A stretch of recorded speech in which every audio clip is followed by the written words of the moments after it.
Oh shit. Here we go again. I was saying, if you're a bold individual, go throw $5 on Kadarius Toney.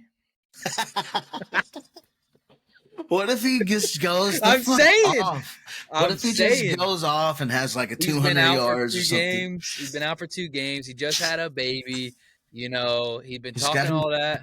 He's got the daddy juice going. That's Like, what I'm saying, bro. watch him just like throw him a bone and just say, Yeah. "Hey, man, you make this play here, we're riding you." You know what I mean? And he just goes out there and has a baller ass game. That would be incredible.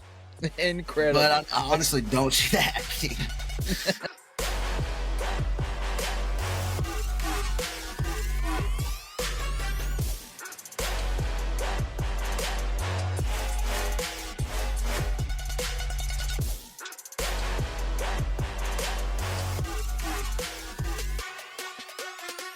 And we're live.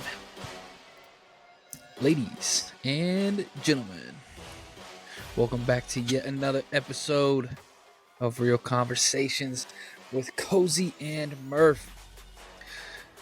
Today, we live in the last week of preparation for the final football game. We did have Pro Bowl activities this past weekend, but what steadily approaches us is the end of the NFL season, end of football for 2023/2024.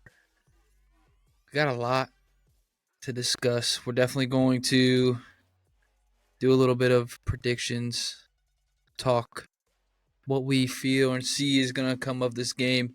Going to talk some free agency after that and break down the free agency class, see what moves are going to be made. But let's start off, because this is probably a sad episode for us, because we lost a good one today. We lost a Patriot today. Yep. American Senor legend. Toby. Senor? I shouldn't say senor. That's kind of wrong, saying a patriotic man and then going straight into a Mexican accent. Toby Keith passed away. He was battling cancer. I would say, for those of you who don't know, but I feel like the whole world, I feel like every American knows who Toby Keith is, man. Exactly. Like, if you don't know who that is, you're not American. Like, Yeah. No way. There's just so many. His catalog of music is my childhood, and you don't think about it until he's gone. Like, it's the same way. Like, I'm not gonna compare his death to Kobe's death, but like in this scenario, you don't realize like how much it was an impact on your life until they're gone. You know what I'm saying? Yeah. I mean, I grew up on it. Grew up on American Soldier.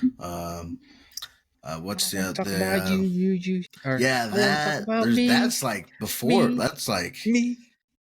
man. And then you got Red Solo Cup. You know, Yeah, that's a banger. Yep. I mean, there's just so many. But how do you like me now? Yeah, now that I'm on my way. The most petty song. That's a good one, man. That's a good one. Bangers. Shout out Toby Keith. May he rest in peace. Lost a good one. Definitely a tribute episode for the man. Most patriotic, country, unforgiving, stick a boot in your ass person. Oh yeah, that's probably the best line. Yeah. Is we'll stick a boot in your ass because that's the American way. Banger. I mean, man, it doesn't get more patriotic than that, and especially like growing up in a small town, I feel like the patriotic way is like it's almost a way of life. People I live feel and die like, by that. especially post 9/11, like Yep. like people are so patriotic after because so much that changed the entire culture of our country. And not to get too far into the weeds or anything, but like Toby Keith was an integral part of regaining that American spirit and that tenaciousness to want to get back at those. Well, not just get back, but secure our homeland again. Feel like we're safe again. And so, man, Toby Keith is a legend. R.I.P. Fucking we'll see you in the next one, bud. Yeah, we'll catch you on the next rounds. Aside from that, everything has been rolling very smoothly. I have a couple announcements to make before we dive in. Kayla and I moving March 15th.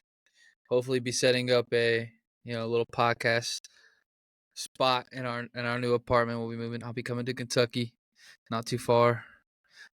I'll Oh say yeah. not too far. Closer to Western Kentucky. Have to make some trip. Whereabouts?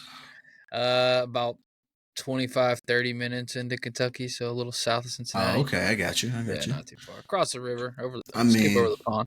close enough to where Yes. things are possible, you know. Yes.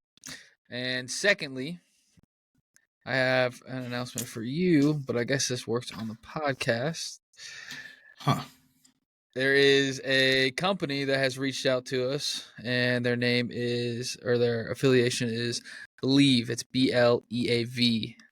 Sports Podcast Network has reached out to us to cover Really? some topics. They want us Let's to go. add an episode.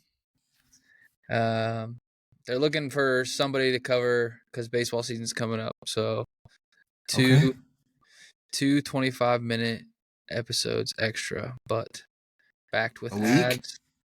Yep, backed with ads. Okay, that's easy. That's what I'm saying. That's easy money. Backed by ads, money, line rolls. I think it'll be something that we need to add on to. I'm waiting to hear back. I'm gonna set up probably a phone interview with them and get us squared Well, away. let me know if there's anything that you need me to do, because I figured I'd just pull you into the phone call and get you prepared for that. I was hoping, for the longest time I had been in cahoots with them trying to sell us. So it's been a work in progress, but man. We're step in the right direction. Well, I mean, it's a surprise to me. I didn't even know. Like, I'm kind of a little bit blindsided, but in a good way. Like, this is exciting news for us. I mean, if it pans out, that's something I'm definitely willing to do. Yeah. I mean, 2 25-minute episodes a week. I mean, we do an hour and a half. That's what I'm saying. The way I see it is, we've been doing what we were supposed to do, and this is the foot in the door. The door's been shut on us for a while, and now we got our foot jammed in, and we're going to fucking slide in this. Just gotta keep chipping away, man. I mean, honestly, they can't keep us out forever. Week. Yeah, can't keep us out forever. But let's get to the juicy part. The reason people are listening, anyways. This weekend, Super Bowl 58. The big one. Wow. The big one. The replay of 2020. We're looking at prime matchup between Brock Purdy and Patrick Mahomes, masterminds, Andy Reid, Kyle Shanahan. I know you want to make some predictions. What are you feeling is going to happen this game? Like, do you have, player predictions, stats? What are you thinking? I'm thinking, we'll just take it at from the betting angle. I'm taking probably the over on Travis Kelce reception yards. Yeah. Probably Travis Kelce anytime touchdown. Yeah. I'm taking Pacheco anytime touchdown. I'm taking probably Pacheco receptions over on receptions, and probably Rashee Rice over on receptions. And this is just me. I haven't even thought about it. Like, this is just straight off the dome, initial assessment. But I'm taking Patrick Mahomes, probably 225 alternate pass yards. That's probably something I'll do. That's fair. I want to say, and I know this is kind of Chiefs heavy, but I want to say interception by the Chiefs defense. Okay. Or Brock Purdy interception, whatever. But also on the 49ers side, I'll probably take McCaffrey over on reception yards plus rush yards. So I don't know what that'll be, but I'll probably take the over on that. Anytime touchdown for CMC. I'll probably take Purdy over 1.5 touchdowns. So I think he might have 2 touchdowns. Yeah, I would say he's right about 2. And in my brain, if they're going to win, he's going to have to at least throw 2. Yeah. Because Kansas City's defense is going to be keying on Christian McCaffrey. Oh, yeah. They're going to try and take him away. I don't think you can, but they're going to try.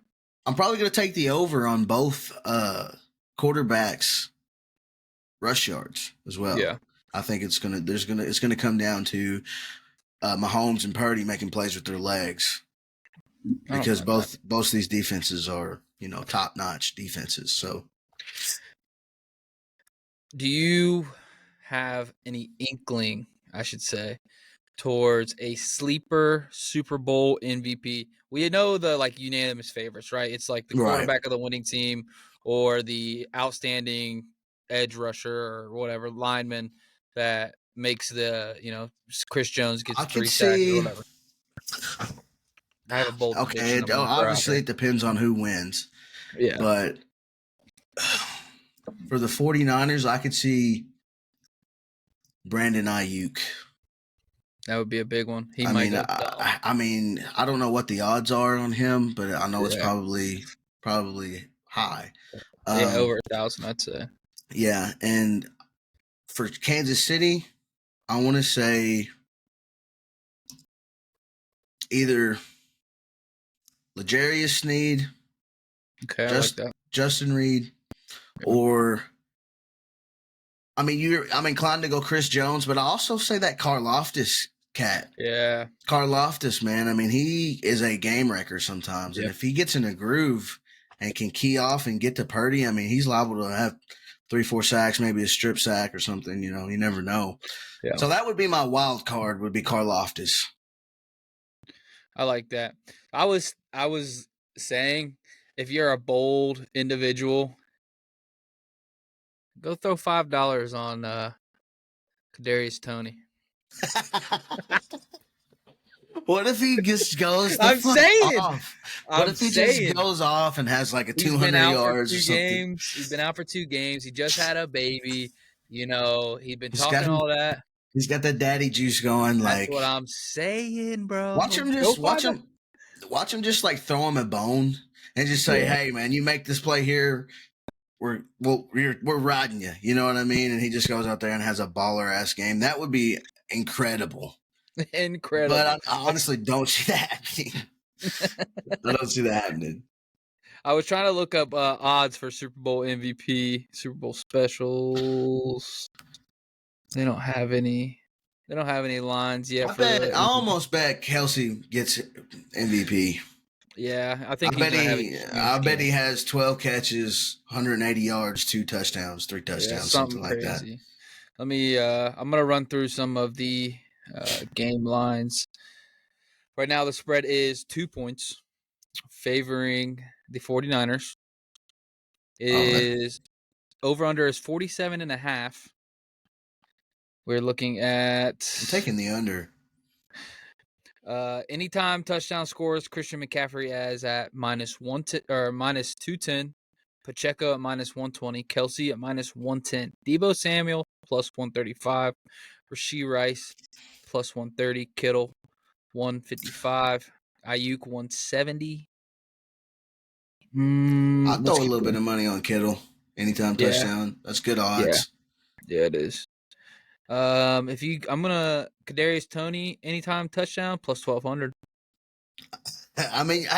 Like you said, just throw $1, $2 on it. Throw $10. What? That's what, $120. Yep. Yeah, I'm trying to scroll through and see all of you got passing props. Purdy right now is over under 246.5. And then Mahomes' over-under is 260.5 passing yards. That's high, man. Especially for a Super Bowl. Yeah. Like I said, these defenses are nasty. I'm inclined to take the under on both of those. I think Mahomes might hit 250. Or Purdy, obviously, he can go off, for 250 as well. But I think it's going to be a very run-heavy, defensive-heavy, fucking ball control, field position, smart football, because these two teams have squared off before. Just 2 years ago. So this is gonna be a high wire, tightrope, fucking razor precision game of inches. That's what I feel like. I don't think there's gonna be a lot a huge offensive explosion. Yeah, just because, like I said, the defenses are so good. I agree. You got rushing yard props. Brock Purdy over under 12.5. So I think there'll be, like you said last week, there'll probably be a spy on him. McCaffrey over under is 91.5, which I do feel like is a lot. I think he'll get a lot of receiving touches. Well, that's what I was saying. Yeah, take the receiving plus the rush yards because I know they give odds for that. His receiving yards are 33.5. I hadn't looked at there should be a prop that has them alternate, both combined. Yeah, alternate rush.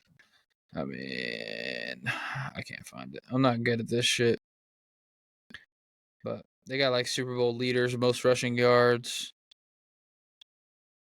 This is if you're not, obviously this is, I feel like if you don't have a team in the Super Bowl and now that betting is, almost national widespread, pull out $5, split it up into a couple 30-cent bets and have a little fun. You know what I'm saying? You never know. Shit. You win a couple bucks. Have a little fun, invest yourself. Have some fun, man. I mean, there is, I feel like there is a stigma around it because, obviously people can get addicted to it. Yeah. But it's fun. It's totally like just fun for me. Like, obviously I would love to make money, like real money doing it. But honestly, just the spirit of it, just saying I have something on this game, like even if it's only $5-10, whatever, $20, whatever, like just because you have something to root for, and it makes it more interesting. Like it just makes it more fun, and like the prime example, the NFC Championship game, I had Detroit plus 7.5.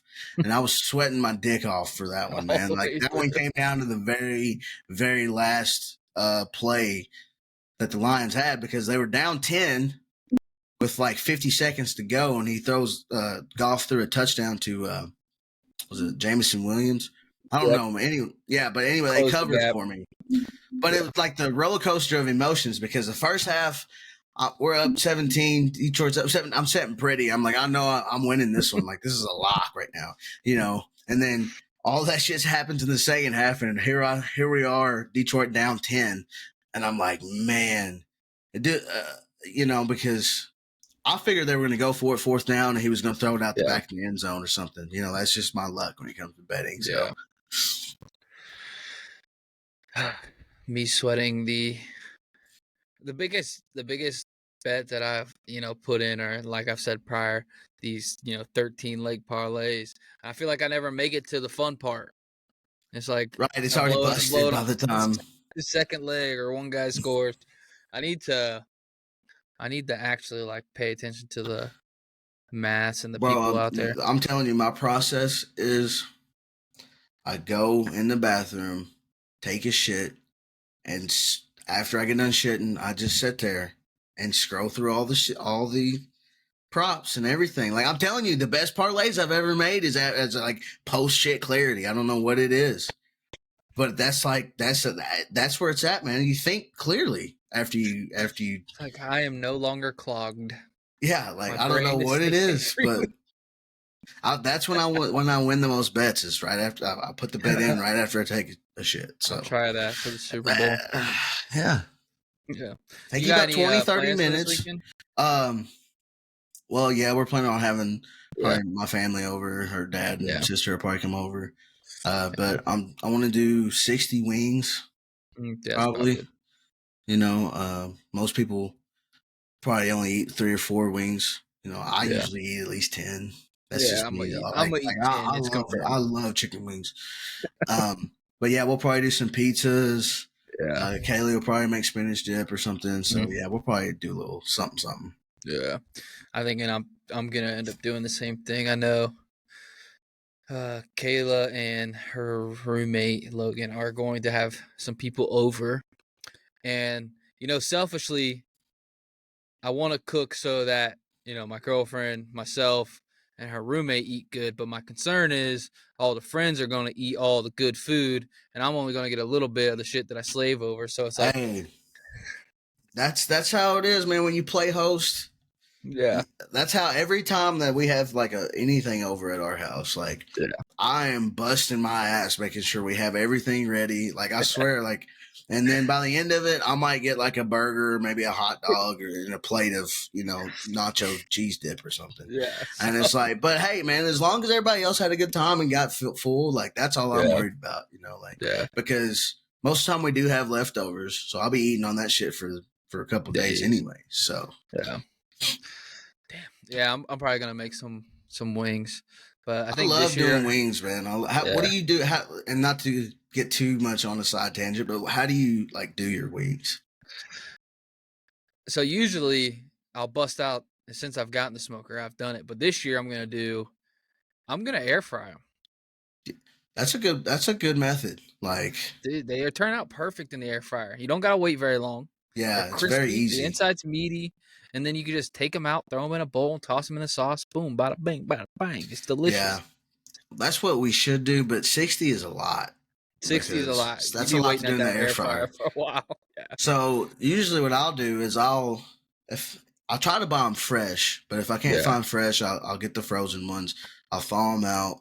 I usually salt and pepper them, put some olive oil on them, salt and pepper them, throw them in the oven at 325 for maybe like 10, 15 minutes, get the smoker up, rolling to about 250, 260, and then throw them on there, coat them in butter, get the little brush thing out, coat them in butter, take them off, roll them in sauce, throw them back on the smoker for about another 20 minutes, and then take them back off. And that's usually how I do it. That way they spend about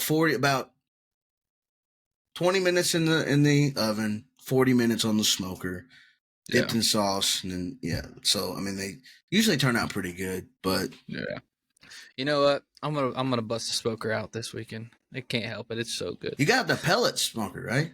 Yeah, I got a nice little pellet. Yeah. That ought to turn out great. They do. I'll have to bust it out. Well, I guess since we're here, I know last year we did like Super Bowl best of and what you should have. But like, what are essentials for a Super Bowl party? Like, if I go to a Super Bowl party, and it doesn't have this, I'm gonna be like, well, this is lame. What does it gotta have? Like, give me a couple things. Wings, yes, correct. Pizza, beer. Well, yeah, that was my next one, was beer. I mean, maybe I won't be drinking the beer, but somebody better be drinking some beer. You know what I'm saying? Like, I better look around. There better be some glasses. Yeah. There better be somebody toasting something. I don't know. Yeah.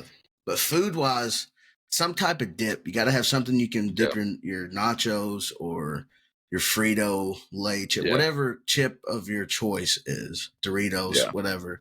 You got to have some type of dip. I like spinach dip, obviously, and I like the Rotel dip as well. Oh, the dude. Sausage and stuff. Yeah, you can tear that shit up.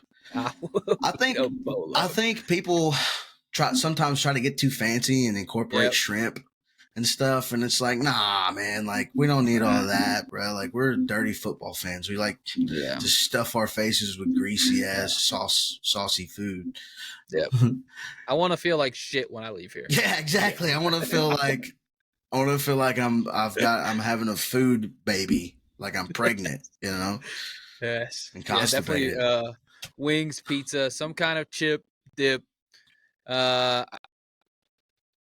I think the same rules apply for a cookout as in the Super Bowl party. Anything that plays at a cookout plays at a Super Bowl party, I think. Potato salad, coleslaw, stuff like that. Hamburgers, hot dogs. I feel like I like finger foods a lot for the Super Bowl, Yeah. Something snack. Little weenies. So like pigs in a blanket. Yes. Yeah, something like that. Yeah. And a bag of Doritos. Gotta have a bag of Doritos. Gotta have some Doritos, man. Gotta have. I mean, dessert though. I don't really. So the Super Bowl isn't really a dessert event for me. It's more like foods. If you want to have dessert though, I think cookies are nice, like a cookie cake or like a cookie, some type of cookie like that. I'm not too big on cake. Yeah. After like eating all that shitty food, No. I might put another slice of pizza in me and call it a cake. Cake or not? A pie. A pie. Give me the pie. All right. that's enough Super Bowl talk. I know we've talked about it obviously for 2 weeks, and all of the media is covering this, that, and the other. So let's do something a little bit different. We'll mix it up. We've been talking about what we're going to do this offseason. Well, right now we're going to talk about what these NFL players are probably going to do this offseason, how they're going to get paid, how we're going to analyze that.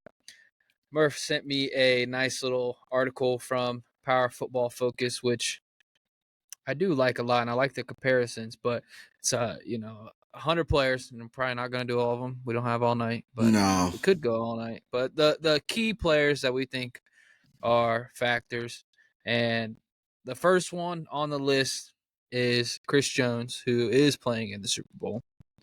His contract is coming up. He could get franchise tag, which will land him north of $33 million. I mean, he's almost worth it to me.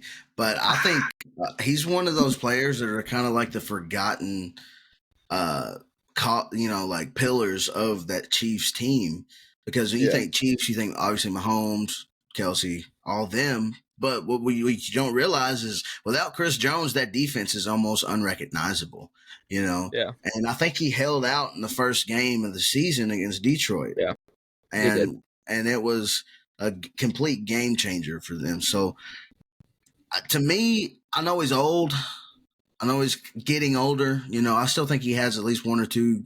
If he can get on a team where he doesn't have to be the main guy and he can play on third and fourth down, I think that'll be a perfect fit for him.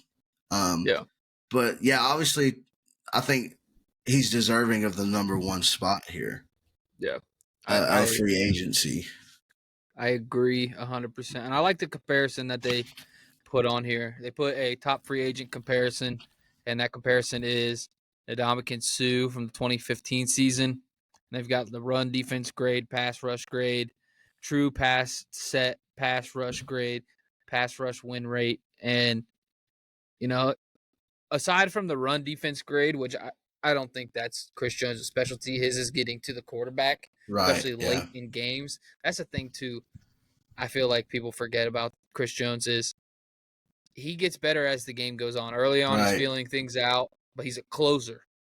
And fourth quarter comes, he's getting to that quarterback when you need it the most. He's a boa constrictor. Like he might not in the first half. You might not feel him, but eventually he's going to tighten it down on you. And he's one of the best in the league at it. If he wasn't to sign back with the Kansas City Chiefs, what do you think would be a good landing spot for him? And I'm going to be biased here, obviously, but I think if he went to Philly, he could extend his career playing alongside some big guys. Yeah. We need a pass rush lane filler, dude. Yeah, I mean, I could see him. Philly would be a good fit. I mean, honestly, I think if for him, he's won his championship. I think he's looking for one last big payday. So it's going to be somewhere that can pay him like Dallas. A shit ton of money. Maybe Dallas, maybe Las Vegas, like we were talking about with Blake. Oh yeah, building around Max Crosby. L.A. L.A. Rams. Yeah. Just to go alongside with Aaron Donald, that's nasty. Ooh, and they've got a lot of cap opening up too. So, there's multiple. There'd be any team would be happy to have him. Yeah. I think he'll definitely get a bag this offseason, whether it is staying, even if he gets franchise tagged. I mean, right, 33 mil is nothing to sneeze at. He's getting paid this offseason, and good luck to him this Super Bowl, and maybe come away with another Super Bowl ring. Dude's putting himself in contentions for the Hall of Fame with everything that he's doing, especially here recently in his career. Let's move on to the second guy, quarterback, one of the few offensive players in this free agency market, Kirk Cousins, formerly of the Minnesota Vikings. I know that tore his Achilles, but there's teams out there that need a quarterback, and Kirk Cousins is comparable to the 2020 Phillip Rivers, clean pocket grade 91-1. Almost identical. Almost identical. And Phillip Rivers that offseason, I believe, went to the Colts. Yep. So this is a tough one. I'm trying to figure out a scenario. I mean, there's going to be several places that need. I mean, quarterbacks are always at a premium. You know, if Yeah. he's proven he can play at a high level. I think Yeah. obviously the Achilles is gonna. You know, some teams are going to be wary to give him Yeah. such a big contract, but there's going to be a team out there that's desperate enough to give him, you know, a reasonable deal. I don't think he'll make as much money as he did with Minnesota, but he's good enough. He's proven himself enough that he will land somewhere on his feet, you know. Yeah. And I think whatever team he goes to, he's just going to meld right into that system, and he's the ultimate team player. You know, you've seen that Netflix show Quarterback. I mean, we saw that what Kirk Cousins is as a person. Yeah. You know, so Yeah. I think Kirk Cousins, like if he's smart, he doesn't pursue anything crazy this offseason. Does the sit at home, get ready, get prepared, and wait for the teams to thin out as for who's in a playoff push and a quarterback falls. Pull the Joe Flacco. Yeah. It depends on how the draft goes, really. I mean, honestly, it depends on what teams get a quarterback that they think is the future. And I think then we'll see where Kirk Cousins goes. Yeah. I think so too. I think him more so will fall as to if something isn't very appealing when the draft or after the draft happens, I think he should hold out. If not, some team opens up, say the Falcons don't get who they want, that job opens up. Congratulations, Kirk Cousins. You're taking the 10-7 Falcons to the playoffs. I mean, what happens in Seattle? Did they re-sign Geno, or is he's still under contract? I think he is for this year. This is I his mean, last what year. if New England doesn't get who they want in the draft? I mean, they That would probably be an will. interesting fit. They probably will, but I could see them paying Kirk Cousins to come in and Mentor. try to be a bridge guy to Yeah. the next Whoever they generation, get. because They're he's definitely getting a consummate professional. You know, like Yeah. anybody who has a tutelage under him is going to be a solid pro just out of process alone, just learning the Yeah. process of being a Yeah. professional. So Understanding the game. Yeah. I think so too. I hope Kirk finds a spot and he does and has a good run at the end of his career. Let's move. Number 3.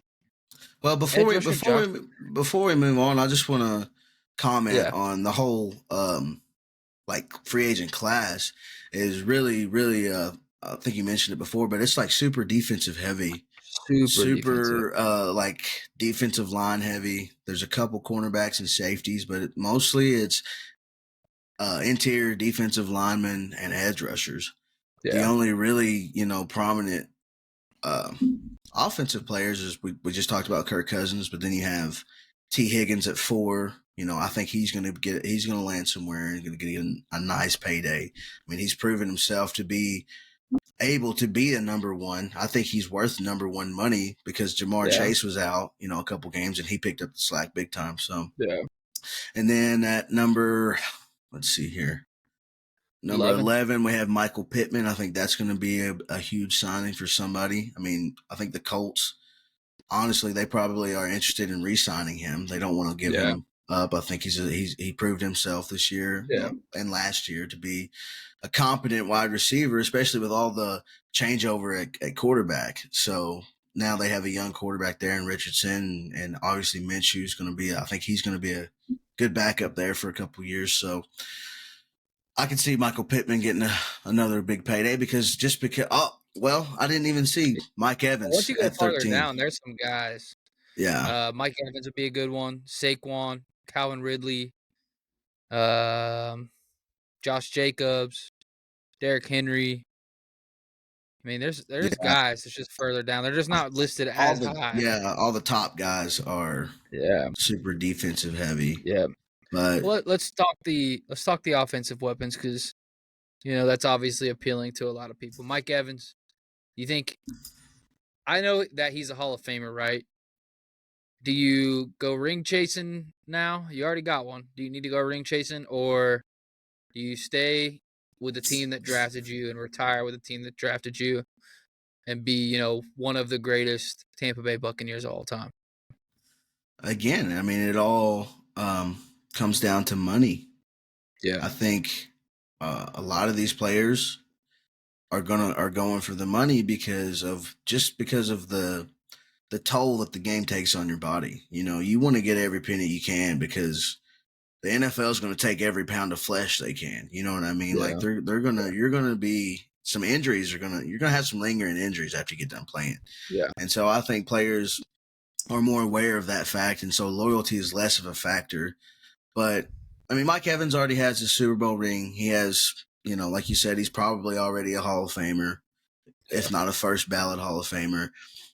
I think if he can get a payday, a huge payday, he's gone. I mean, winning is not going to be a priority for him. I don't think, or not that I don't mean that in like a bad way. Negative like obviously, stance, yeah, like obviously, I think he's going to want to win anywhere he goes, but he wants to get paid. Yeah. So I can see him leaving because Tampa Bay, they're not. I don't think they're going to be contenders for the next 5 years. I mean, they're kind of, after Brady left, it's kind of just piece by piece is falling apart, so I think you got to get rid of Bowles. Yeah, especially with Baker also being a free agent too. Right. So that's something to, keep an eye out on, which I think, I mean, that's another, like, where does Baker end up? How much money does he get paid? Is he getting paid like I think Tampa's got to lock him up. He's got to lock him up because what else are you going to do? You don't have any draft. You don't really have a good draft pick. No. You're not going to trade for somebody. No. I think Baker literally drugged this team to the playoffs this year in spite of Todd Bowles. I think you got to get a defensive or an offensive guy in there to kind of boost what Mayfield can do. Yeah. And so I think the number one step is you got to get rid of Todd Bowles. I'm sorry. Yeah. I mean, he seems like a nice guy, but he has just not got the job done. He proved himself in New York to not be a good coach. The last couple of years, he's made some terrible, terrible late game decisions. And so, I mean, I think the jury's out on him. Yeah. So I think a few dominoes have to fall before we can find out what's going to happen with Baker, what's going to happen with Mike Evans. Yeah. Todd Bowles. Speaking of coaching free agents, right? I seen today two things, which would be two free agents.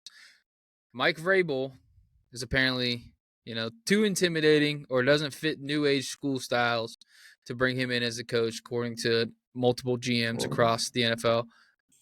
And Eric Bieniemy is not going to be on the Washington Commanders staff. So that's two guys right there. If you're a franchise looking for an up and up, there's two guys right there that are, bona fide winners. Yeah. I feel like I think the whole Vrabel thing, I think that's stupid as hell.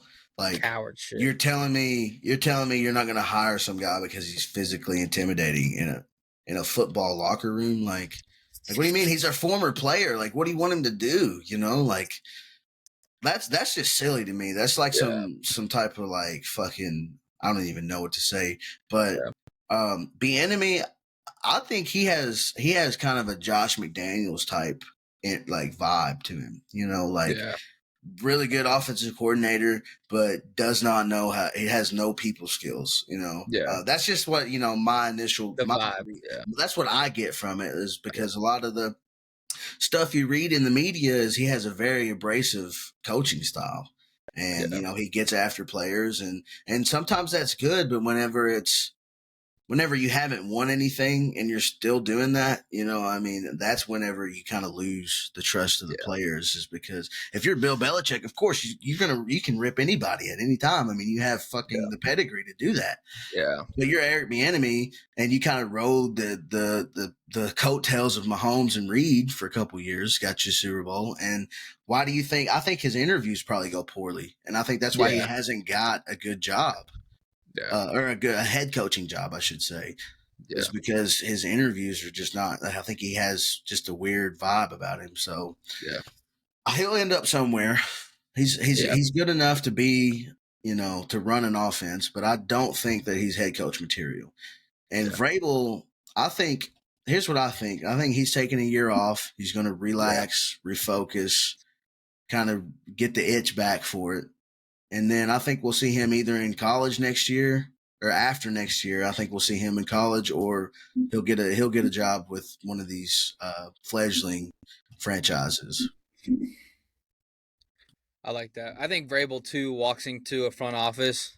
He sets his shit down on the table and he goes, I'm gonna control this team. You're gonna do exactly what I want. I might as well be the GM, and everybody's like, yeah. I mean, I could see why that kind of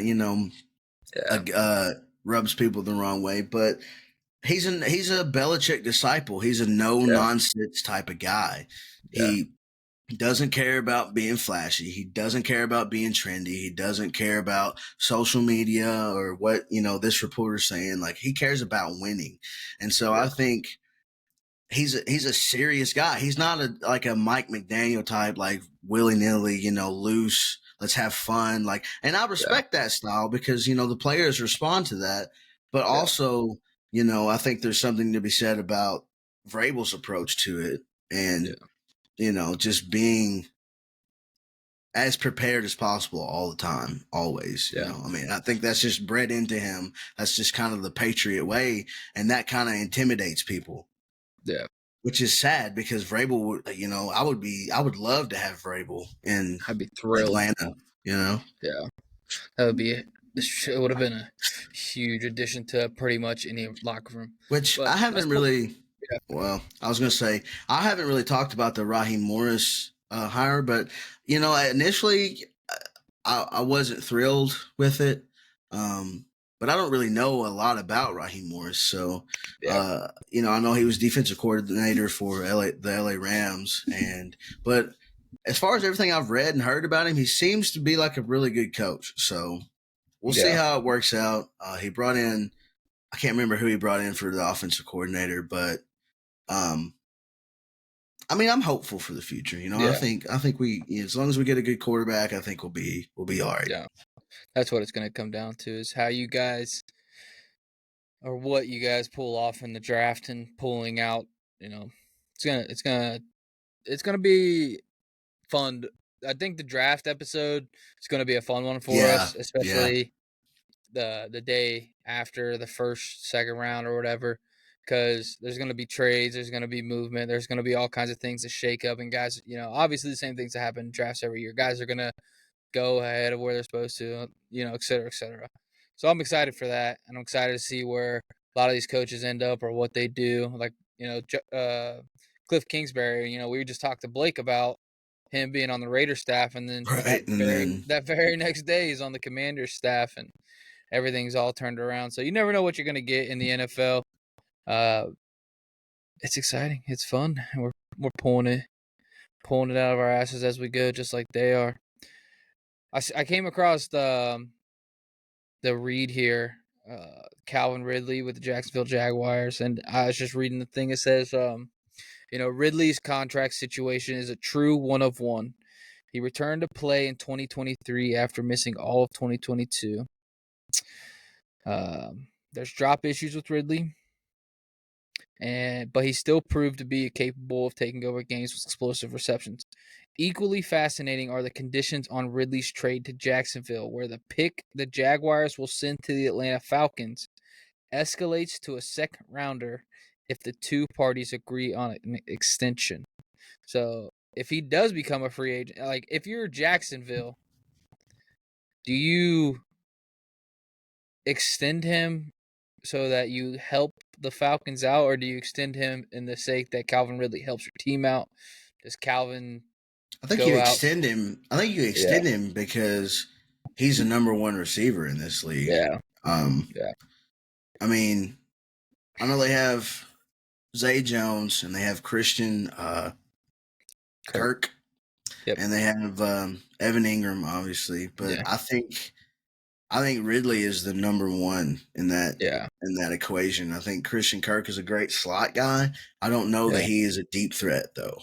And I think Ridley kind of gives you that take the top off the defense type of speed. So and then you have obviously ETN coming out of the backfield and Lawrence, running the show. So I think if you're Jacksonville, Josh Allen was on the list as well. I think he was high on the list. Number 3.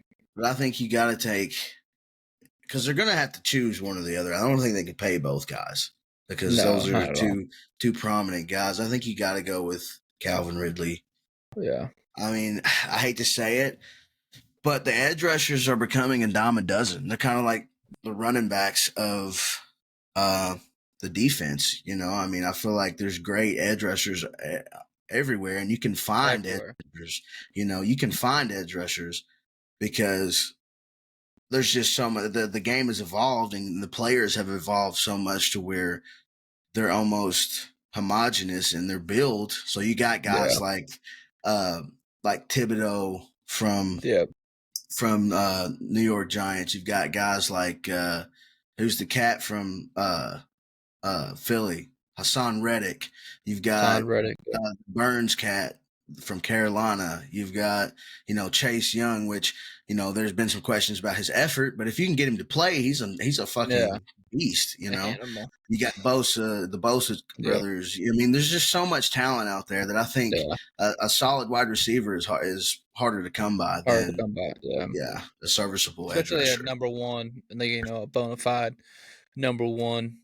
That's I think the skill positions are the hardest to, they're the most separated in class. Every other position outside of skill positions are clogged. It's like there's a whole backlog of guys the market is saturated. It's very, very, like I said, the defensive interior lineman, that's like 8 of the first 10 spots on this list. So there's definitely guys there.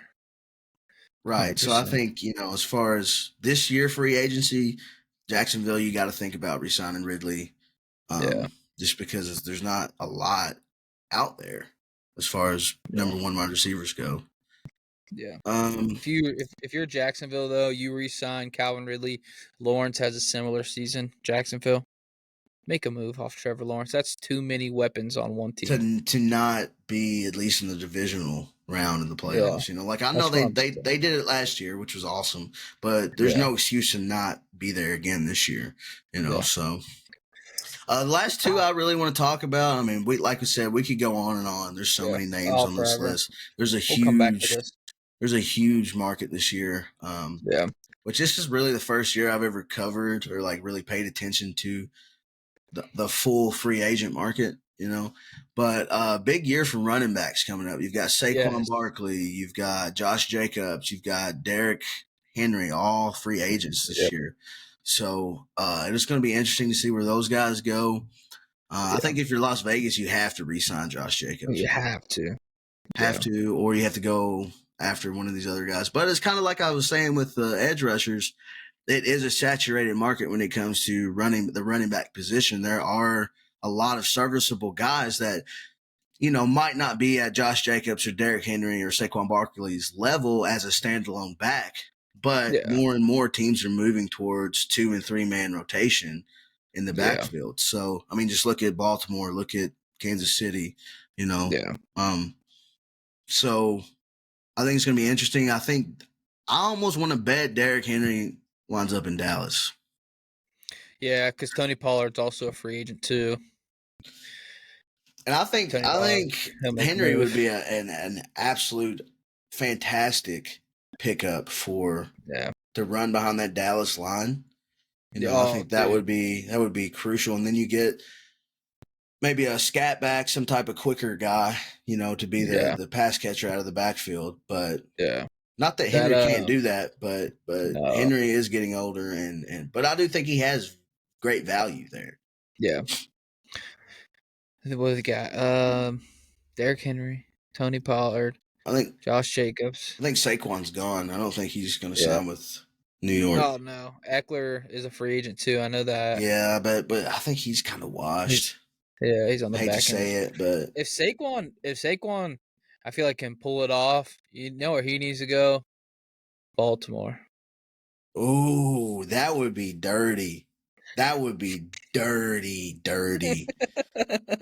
Saquon and Lamar in the same backfield. Oh my God, dude. Dumb, You're bro. not going to stop that rush attack, bro. There's no Dumb. way. We're running read option every play. Like read option, triple option, midline option, RPOs out the ass. You know, like you're not going to, there's no way. There's no way you can stop that. Yeah. If they get any one of these running backs, I feel like the Ravens just elevate their game to a whole new level. Plus, they have J.K. Dobbins coming back if he does come back. You know what I'm saying? That's what I'm saying. Like they're gonna be dogs, bro. They'll be in the market. I definitely know that. They'll pursue somebody. I say Derrick Henry probably does end up in Dallas. DeAndre Swift he's a free agent. He needs to renegotiate. I need him back in Philly. He goes anywhere else, and he's hitting his prime right now. That concerns me. But I want DeAndre Swift back in Philly. I say Saquon probably end up in Baltimore. Nick Chubb comes back probably for the Browns. Tony Pollard, I bet you he ends up a Charger. Watch. Tony Pollard. Yeah, I can see that. I'll see that. He's kind of got an Eckler. Him and Eckler have like the similar play style. Yeah. And Josh Jacobs, I hope that he does resign with the Raiders, and then him and Zamir White, help each other. They split load and do well. I was trying to scroll through here and see if there was any other running backs that I could see, but man, there's so many good names on this, ladies and gentlemen. Go check out this article on PFF, the top 100 free. Tyler Boyd's a free agent. Pin it in the episode notes. I will. Fletcher Cox is Baker. Curtis Samuel, who had a huge year for Washington. He'll be a good pickup for somebody. Carried my fantasy team every week, gave me some points. Yeah, there's a lot of fucking names in here. I was trying to catch Adoree Jackson. That's a big cornerback coming out. Gerald Everett. Damian Lewis. All right, we're getting into the weeds now. I say we call it a wrap on free agency talk. We need to retouch on this after the draft 100%. Things will start shaking up. We'll get more in depth. We'll figure things out. But it's been a tough time in Kentucky. It's been a hard time down there for them old Wildcats. Them old cats, boy. I'm telling you. Them old cats, boy. They've been stressing me the fuck out. How's the game right now? What's the score? I think Kentucky's up 20, so I'm not too concerned. But we should beat Vandy by 20. Like I said, they're 6-15, 1-7 in the conference. Like there's no excuse not to win that game by 20, 25 points. Yep. But yeah, the last couple games, the Tennessee game was awful. I could barely even stomach it. I wrote it out. I watched the whole thing, but it was not good. And the Florida game, that was sickening. I was sick to my stomach after watching that game because we had it won, and we miss a free throw and give up a 3 to tie the game. And then as soon as the ball went through the net, I went to FanDuel. I put on a live bet for Florida Gators to win money line. It was like plus 150. I put $20 on it and won like whatever that it was. But I was like, there's no way the Cats are winning this game after letting it go to overtime. I was like, there's no way in hell. I was like, it is over. And I just don't understand. Like, I get so frustrated having this conversation over year after year after year. And nothing changes. Like, I get it. I understand, man. I understand Calipari is probably one of the top 5 greatest coaches to ever coach in the NCAA. Like, I understand his pedigree. But we're not getting results. Yeah. Losing like that to a Florida team that shouldn't even be in the same gym with you, losing, and I understand I also understand it's a young team. Like I get that, but losing to Tennessee like that, basically you were down the entire game. Then they fought back. They cut it to 4, they cut it to 2, but then it was right back, to 12, 15. Yeah. And so it's just hard to watch. And I guess maybe it's the hysterical side of being a fan. but we have expectations here, and we can handle losses, but it's the way that you lose. Yeah. That the way that we lost that Florida game, inexcusable. The way that we lost against Tennessee, inexcusable. It's just the league is caught up to Calipari, and I think I said it last year. The programs have caught up, and talent is now everywhere. You can't just load up on talent and expect to win. Like, you actually have to coach these kids. And I'm getting on my soapbox here, but I'm so sick and tired of being an NBA stepping stone, a pipeline. Yeah.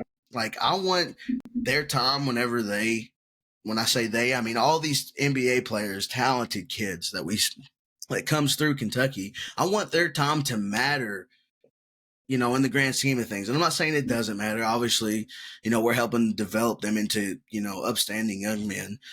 But what I mean is I want them to care and not just think of it as a pit stop. I want them to, and that's why I love like Bam Adebayo and that team, Tyler Hero and Malik Monk, Darren Fox, because they cared. You could tell they put their blood, sweat, and tears out there. A lot of these guys come through and it's like their heart's not in it.